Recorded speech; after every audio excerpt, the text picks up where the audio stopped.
The first thing is that we're trying to address the supply crisis by building more homes. You mentioned there the 1.2 million target that we have with the states. So that's about unlocking land, working with the states to change planning laws and making sure that we have the skills that we need. And then there's a few other things in there about trying to make construction more productive and those sorts of things. We're also conducting a massive build of social and affordable homes, 55,000 of those over 5 years, which is something the Commonwealth hasn't done in a really long time. And then the final thing is about buying. I am extremely passionate about helping all those beautiful young people listening right now be able to get into the property market and own a home of their own. The Get Rich Slow Club podcast is a collaboration between Tash Etchman from Tash Invest and Anna Christina from Perla. The Get Rich Slow Club acknowledges the traditional custodians of the land we record on. From coast to coast, across land, waters and communities, we pay our respects to elders past, present and emerging. Any advice is general and does not consider your financial situation, needs or objectives, so consider whether it's appropriate for you.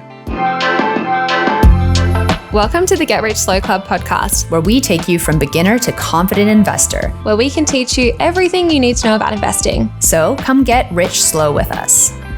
Today we're chatting with Clare O'Neil, the Minister for Housing and the Minister for Homelessness. We chatted about all things housing. This interview took ages to line up. Clare is a very busy person, understandably. We only had half an hour to chat about things, so we kept our questions quite brief. I've also reached out to some independents and politicians from the Liberal Party, so hopefully we'll have a few more conversations that show some potentially different opinions. But for now, we hope you enjoy this conversation. Thank you so much for joining us, Clare. Before we dive into today's really exciting episode, what's your money win or loss of the week? I've got two. First is my number one mum hack that I taught myself just a few weeks ago, which is how to make a pasta dish without having to boil any pasta. And the Italians are going to start weeping Italian tears right now. But basically, you just crack up all the spaghetti, put it in a like ceramic thing, cover it with water and pasta sauce and cheese, and then just put it in the oven. And like an hour later, bang, done. Kids' dinner, done. Phenomenal. But the other thing, can I just say, really quite a boring one, just eating what's in the fridge instead of constantly going out. I know that's so boring, but I think with money savers, that is your big thing. Yeah. As soon as it's in my fridge as a leftover, I just don't want it anymore. My brain's just like, oh, no, not for me. Had that. But you're over it. Yeah. Yeah. That's my lunch. I find like that's my lunch. I don't want it for dinner, but I'll have it for lunch. Yeah. I think we've just got to, in these belt tightening times, that's the thing. You've just got to use what's in front of you and not, continuously buy more stuff. I mean, it's pretty obvious, isn't it? Yeah. It's good lesson. Yeah. What about you two? You guys are the experts here, not me. What's your just top one savings tip of the moment?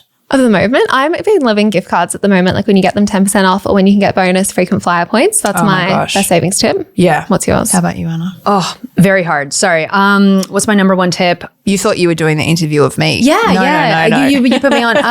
I honestly think it's also similarly with food. Like buy the food, make the food, eat the food, and try not to spend food out because that's just the most expensive. So I'm a huge fan of bulk cooking and then freezing it. And if you don't want to eat it the next day because you're sick of sometimes eating the same thing, at least you have it in the freezer, you pull it out, you're in an emergency, you want to call Uber Eats, you already have it done. Yeah. It's amazing to me sometimes when I look at my budget, how it's multiple trips to the supermarket and it's Uber Eats or eating out when we could be eating at home. And I have some ladies on Instagram who inspire me every week with their Sunday cook-ups. Do you follow these girls on Instagram? Oh, they're amazing. They do like a meal plan for the week and then they cook everything up on a Sunday, and just like watching it is just like, it's euphoric for the eyes to see all this food get converted. So that's my dream. It's when I be super mum. One day I'm going to be a super mum and I'm going to do that every Sunday. Saving time and money. Saving time and money. And just like your kids are eating such nutritious food, not like my silly mum pasta hack. They're actually getting vegetables. So that's for the future. Silly. That's it's good to have an aspiration, isn't it? Yeah, the future after politics.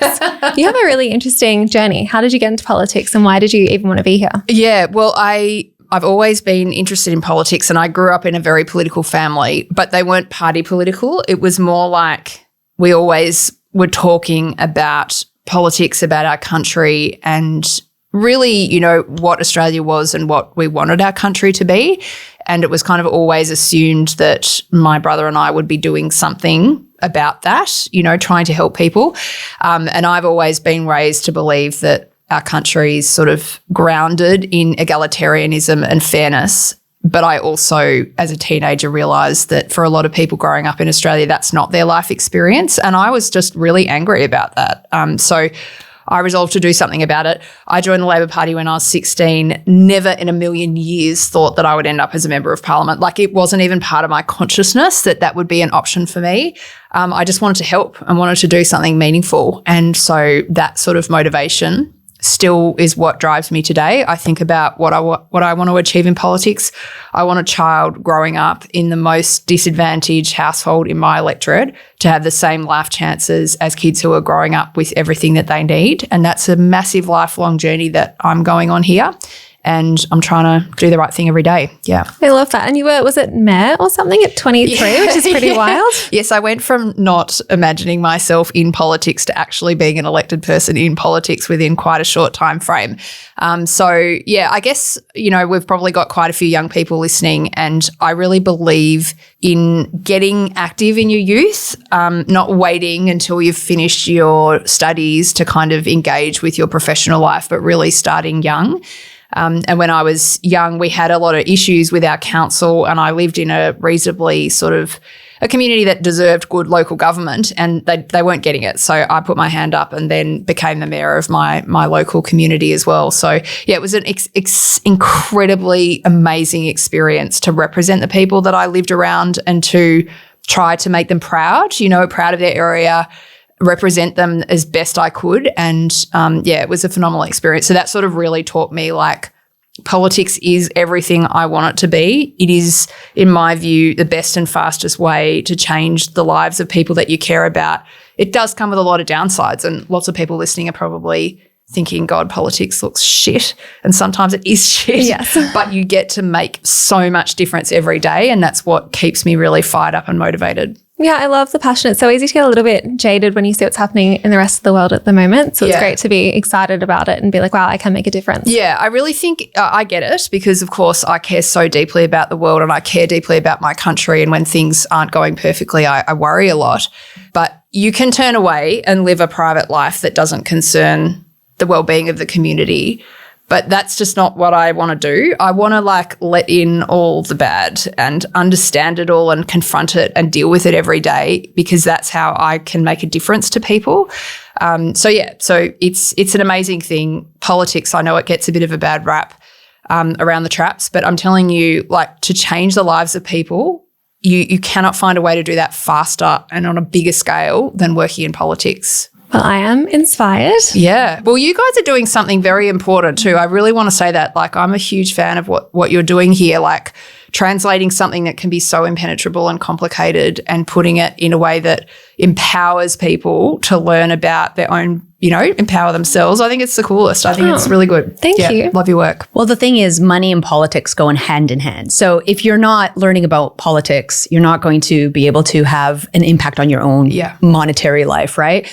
Australia has a housing crisis with over 220,000 people currently waiting for social housing. Australia having fewer dwellings per 1,000 people than the OECD average, and with low rental vacancy rates and housing affordability hitting record lows in the final quarter of 2024. What do you think has contributed to this? Yeah, such a good question. And I love to start here because I think everyone intuitively knows that there's something that's gone wrong with housing in our country, and it's really helpful to really just dig in a little bit and understand what's happened. There's lots of complicated things about housing, but the bottom line is that we have a housing shortage in our country. As you mentioned there, we do not have as many houses per 1,000 people as the countries would normally compare ourselves with. So for everyone who's listening, if you're having, problems negotiating with your landlord, if you're struggling to find a rental, if you're feeling that house prices are going so fast that you're, sort of always one step behind, all these things basically come back to the fact that we don't have enough homes for the number of people living in our country. Why has that happened? Because if you look, it's a really long-term problem. If you go back to 1980, that's kind of where we start to see house prices and wages diverge.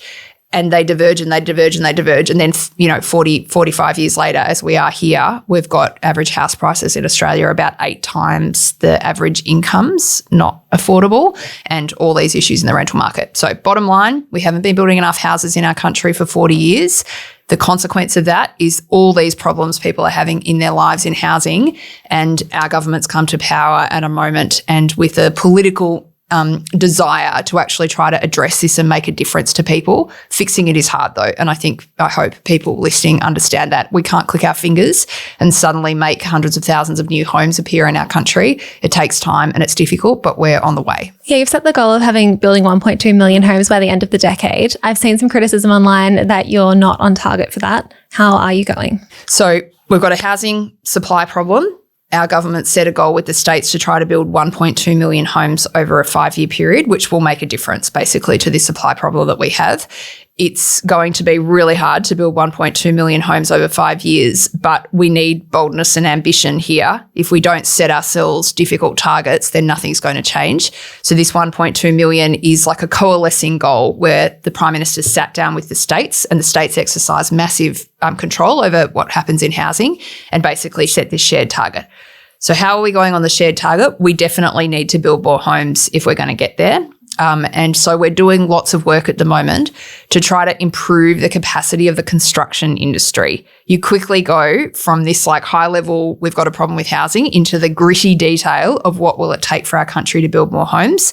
So how are we doing that? We're training more tradies because we've got a skills shortage. We're trying to free up land.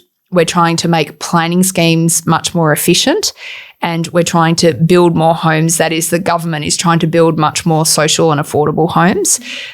So there's a few other things involved there, but I keep saying to people when we talk about housing, I wish there was a silver bullet. I wish there was one policy change, one law that we could pass that would fix all of this.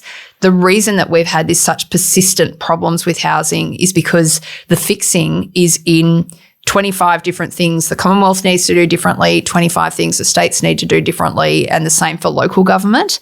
And we are trying to push and coordinate all that work at the moment. Have you played any of those city builder games before? Well, I was a big SimCity fan when I was a kid. Is that what we're talking about? Yeah, kind of when you try and build more homes, then you've not got the infrastructure, you need the water and the power, and then your roads are congested, then you're like, I'm bankrupt, I have no money left. It's tricky. All right, well, that's great. This is a great way for me to help people understand. So Tash, what is this game? What should I be trying? I've been playing one called The Wandering Village. It's you build a village on the back of a dinosaur. It's interesting, but you have to control the dinosaur, but also the village. Okay. But it's SimCity works as well. Where it's controlling the dinosaur, that sounds a lot like politics to me. So, and then we've got to build on top of it. Okay, I'm going to check that out. And then one thing kind of goes out of balance and you're like, oh no, I've ruined my whole economy now. This is just it. But it is hard. It's easy to feel oh, we just need more homes. But it is hard when you're we don't have the infrastructure, we don't have the public transport, we don't have the people to build it, we don't have the resources or materials. So it is quite a big challenge. Yeah, exactly. And I think, it's really important for people listening. Anyone who's kind of floating around this discussion saying, oh, this is so simple, and if the government just cared a bit more, they'd have fixed this. It's just not right. Normally when we have long, persistent problems with something like this, the reason that we've got them is because they're really, really hard problems to solve. And to be honest, our government's the first Commonwealth government in a really long time that's actually stood up and said, we're going to kind of take this on and we're doing as much as we can for the moment, but a second term for us is going to be more of this. It's relentless focus every day on trying to find ways to build more homes and to do it more quickly. Some of the sentiment I've seen online is that if you ban investors from owning properties, or if you remove the capital gains tax discount, or you remove negative gearing, that would fix the housing crisis. What's your opinion on that? Well, I absolutely know that's not true. So I think anyone who's presenting that as the kind of be all and end all is not really a serious contributor to the debate. And this is difficult, as you sort of pointed out with your computer game analogy, which I'm going to use everywhere I go now, Tash. Thank you so much. There's trade-offs in all of these things. So we basically started out talking about the problem. We don't have enough homes. So that's a sort of slightly separate question to who owns the housing. The most important problem is we don't have enough homes. We shouldn't be doing things that are going to slow down the building of homes. And so the Prime Minister sort of looked at the capital gains tax negative gearing question and said, I'm not convinced that this is going to not slow down supply. So we're focusing on other things. There are 50 other things that we need to do to get supply online. But that one will create some issues, I think. Yeah, I've read some Grattan Institute reports, I think, that have said that it'll actually decrease the supply of housing, or it'll increase the rental rental prices, which isn't ideal as well. Yeah, look, I think everything you do in housing that messes with supply or the kind of basic economics is going to have lots of impacts, and maybe some of them are impacts that we want, some of them are impacts that we don't want. None of this is simple, and again, if it was a simple problem, it would have been solved a long time ago. Yes. But just the simple thing we all should be looking at is we've got a housing shortage. The answer is building more homes, because if we have more housing, we've got more affordable housing for all Australians. Yeah, the basic supply and demand. Exactly. Another simple solution I see on social media is to just ban migration, which I disagree with. Why is that not a simple solution? Well, I mean, again, that's just a ludicrous suggestion, banning migration. I mean, we're an amazing migrant country. I think migration, of course, contributes in some ways to both the problem and the solving of the problem. So again, major complexities there. I think if we sort of ran a little bit of a natural experiment during COVID where we shut the borders for the better part of 2 years, house prices during that time absolutely skyrocketed while the population was going down. So I think that tells us that this is not quite as simple as it looks. I think we want to run a sustainable migration program in Australia, and we've got to make sure that it's targeted at the skills that we need. And one of the things our government's done is try to make sure that we're bringing in skilled people and people who've got construction and building skills so they can help us build the housing that we need. Yeah. For a lot of people who want to get into the housing industry, a big thing that's in their way is stamp duty. Yeah. I know that's been discussed a little bit in terms of land tax and so forth. What are your thoughts on that? So stamp duty is not a tax that's leveraged by the federal government. It's a state tax. I think most people who look at tax would say this is not a great tax. We don't like taxes which stop people from making productive decisions for them. And obviously stamp duty is a barrier to people moving where they want to move, being closer to parents, closer to work, that sort of thing. So it does sit with the state governments. And so, it's easy for me to critique the tax when it's not one that I control. One thing I would just say to your listeners is make sure you do, if you're thinking about buying a house in 2025, just make sure you jump online and look at what exemptions are available to you as a first home buyer, and especially a first home buyer who's buying in that kind of usual band of properties. First home buyers are not generally buying $2 million houses. They're more in the sort of $600,000 to $700,000 mark, or even a bit below. Have a look. In most states in Australia, there are exemptions for first home buyers or for people who are buying those more affordable properties. Mm-hmm. Can you just recap what some of Labor's policies actually are around housing and how you're hoping to address the crisis? We've kind of touched on maybe a few things, but if you can be clear about what the policies actually are, that would be great. So let me break it into three simple categories. The first thing is that we're trying to address the supply crisis by building more homes. You mentioned there the 1.2 million target that we have with the states. So that's about unlocking land, working with the states to change planning laws and making sure that we have the skills that we need. And then there's a few other things in there about trying to make construction more productive and those sorts of things. We're also conducting a massive build of social and affordable housing. So most of the people who are listening are probably used to thinking about just the mainstream housing market. But in every wealthy country in the world, government is quite heavily involved in assisting people with housing who are never going to be able to get housing on the normal market.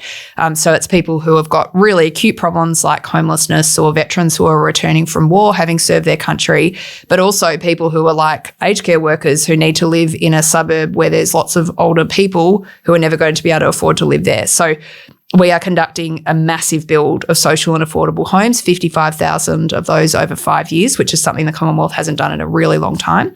So that's the building. We're trying to help renters be strengthened in their dealings with their landlords. So one aspect of that is the work we've done with the states to put in place something called a better deal for renters. So that's asking all the states to change their laws so that renters are better protected in their properties.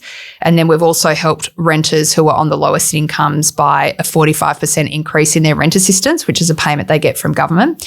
And then the final thing is about buying. I am extremely passionate about helping all those beautiful young people listening right now be able to get into the property market and own a home of their own. So we've expanded something called the Home Guarantee Scheme, and also put in place something called Help to Buy, which is going to come online a little bit later this year, that will give more opportunities basically for young people to get into owning their own home. We've done a whole separate episode on the Home Guarantee Scheme, so people can go and have a listen to that if they want to. I think it's a great program. It is a great program. So just if I can say one quick thing about that, because there are probably people listening who are planning to buy this year, we've got 20,000 places left in the Home Guarantee Scheme at the moment. So this is a scheme that allows you to buy in with a much lower deposit deposit than normal. You can usually get in at around a 5% deposit, and you just go talk to your bank, or if you have a mortgage broker, talk to your mortgage broker, and they can help you to apply so that basically the government backs you in as a borrower to just come in with a much lower deposit. And it's a great way for people to fast track their entry into the property market. Yeah, it's great. No LMI, and you don't need a guarantor from your parent or something, which is good. Exactly. It's a really, really good approach. And about 200,000 Australians now have gotten into their first home using the home guarantee scheme. It's a really good approach. Amazing. They all sound like very reasonable policies. I've seen some of Liberals' policies pop up, but we've got some of them here. A 2-year ban on foreign investors, reduce permanent migration, reduce the refugee and humanitarian programs, reduce the number of foreign students at universities and increase the student visa fee, which is interesting. And then also allowing Australians to access up to 50 grand from their super to buy their first home. We have lots of thoughts on the super one in particular. What do you think about that? Yeah, so I am vehemently opposed. I think that if you're thinking about yourself as an individual, I can totally understand for young people struggling to save why they would feel that them being able to access their super is a great thing, but not when you put it out to the whole population. Basically, what we would be doing is saying to everyone who's young, we're going to give you roughly the same amount of money towards a home, and instantly, of course, just think through the impacts. House prices are going to go up almost exactly that amount. Some of the studies that have been done on the instant house price increases are like $70,000 added to house prices across Sydney, for example. So it is also, for me, incredibly inequitable. Like, no generation previously has been said, oh, we want you to trash your retirement savings in order to get into the housing market.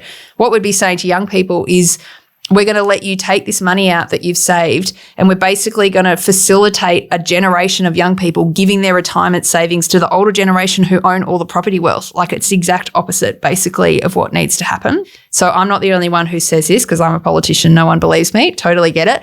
But just look at the expert commentary. There's a guy named Sol Eslake. He's probably the most best-known housing economist in Australia. He has said that this would be the worst public policy decision of the 21st century if this were to progress. And even like if you go back in time, Malcolm Turnbull, even Peter Dutton was saying a couple of years ago, this is a really foolish idea. I don't think we should do this. And now they're sort of out there trumpeting it. So again, I just sit for all the young people, be super suspicious. I don't think these people have your best interests at heart. I think they think that it sounds cool and it sounds like a quick fix. But once you think about it for longer than a couple of minutes, you see it's full of holes and full of barriers and problems for young people. Yeah, it doesn't really address the supply issue at all. There's still not enough homes. And then it just seems to, it's very inequitable, as you were saying. Like, it's would be good for people who are pretty much ready to buy and they've got a big super balance and they can make use of it. But a lot of people just won't have enough to make the difference. Yeah.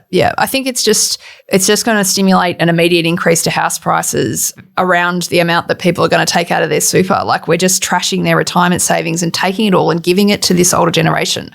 I understand why people are in real housing trouble out there. I'm speaking to them every day. People are really hurting.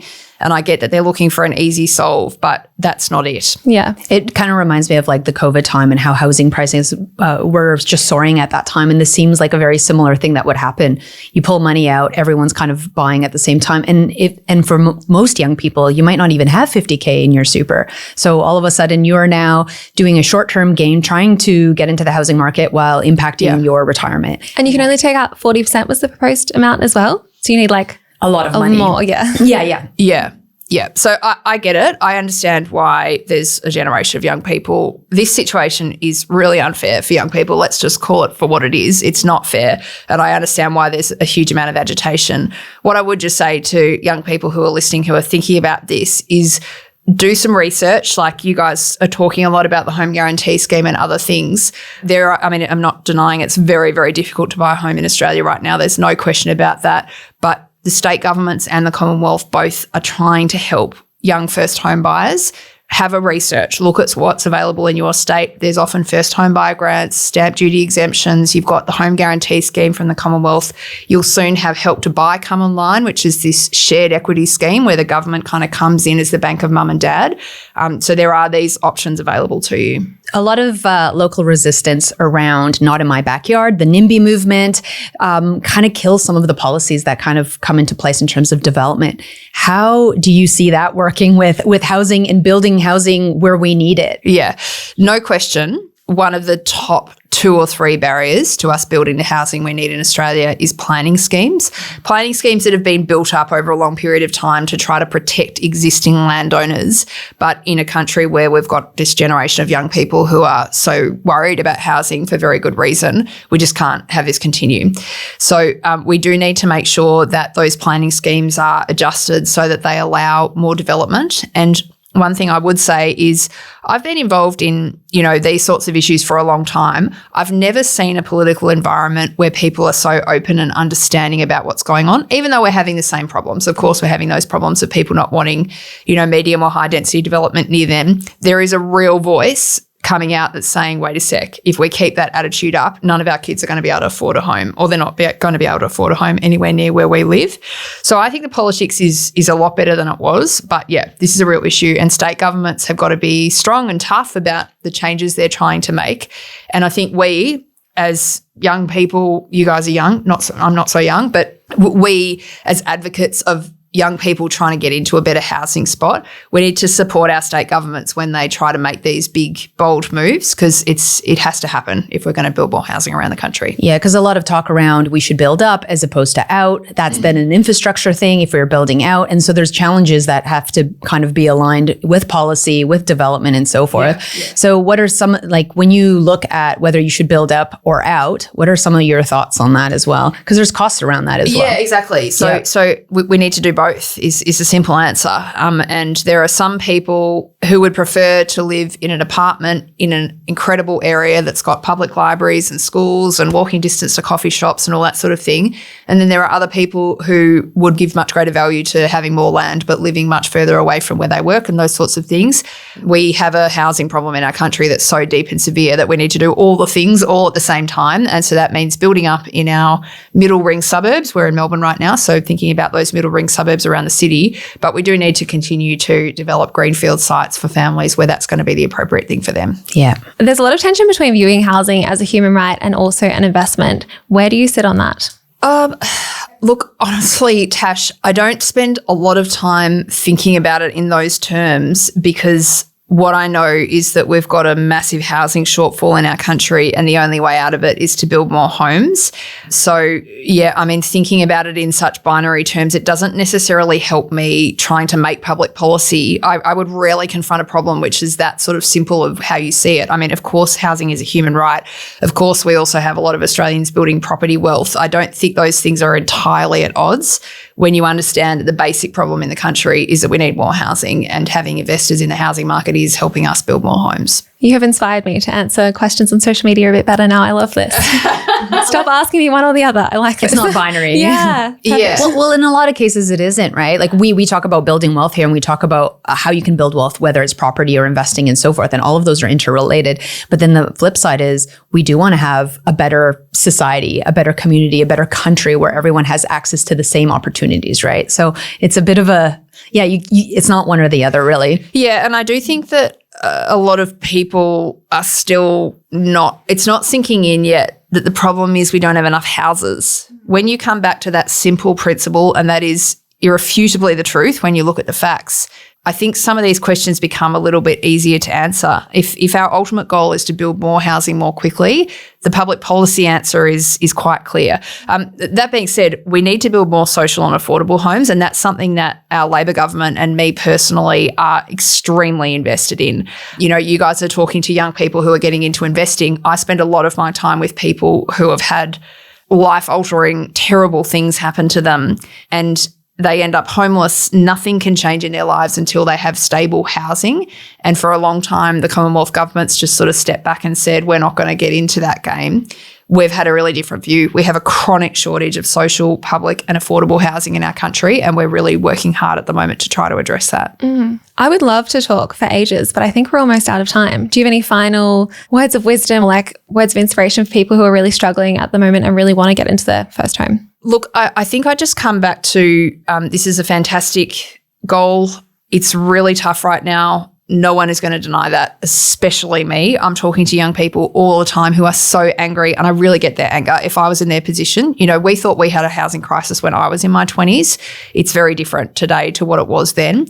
So I really understand the anger. I just say to people, just get your facts together, have a look at these government supports that are available, and just understand that you can get in with a lower deposit these days. You can usually get help from state governments. And, the one thing I would just leave people with is we've had a housing problem in our country for a really long time. This is the first time that I have ever seen Commonwealth, state and local government all very seized of the problem and really trying hard to fix it.